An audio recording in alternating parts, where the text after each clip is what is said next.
แล้วตอนก่อนสิร้องเพลงจะไปก้มซองเบิ่งของเจ้าของเสียใจเด้อค่ะสีชมพูอ่องตองผู้สาธุเด้อรับในวันได้ว่าผู้ใดเว้าบ่จริงสาธุเด้อข้าพเจ้าข้าแต่ท่านพระสงฆ์ผู้เจริญข้าพเจ้าสิผู้ใดเว้าบ่แน่ให้มันแหลกกว่าเก่ากันนะโอ้ยว่ามาเลยค่ะพี่สีชมพูอ่องตองค่ะก็จะไปหาเว้าจังซั่นเขาบ่ได้ร้องจังซั่นเพลงอ่ะเห็นมาบ่ดิฮะมาสีชมพูสีแม่กับสีนี่คือตามันนี่ราคา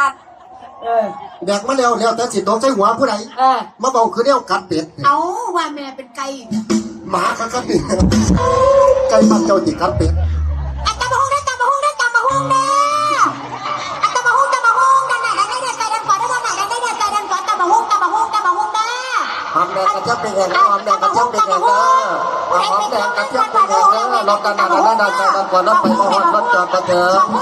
หอมแดงกระเจี๊ยบเป็นแห้งแล้วรถรับ35 บาท3โลน้อย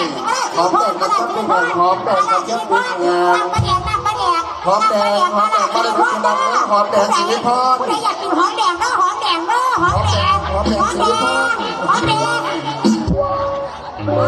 เอาหนังมึงเข้าไปขายไก่กูเนี่ยเถอะเอาขายใจก็ได้ตัวมึงไปขายไก่แม่